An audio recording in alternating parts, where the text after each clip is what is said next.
purpose in mind with this record. Sleazy little thing.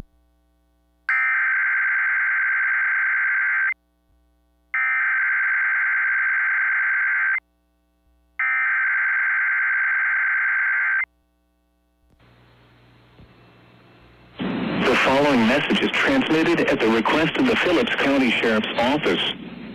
An Amber Alert has been issued for Tatum Brooke Michelle Pace, a white female born on February 1st, 2011. She is 5'2" tall and weighs 110 pounds. She has blonde hair and blue eyes.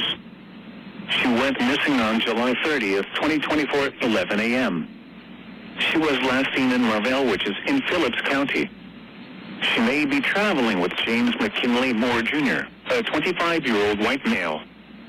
The suspect is 5'9" tall with brown hair and brown eyes.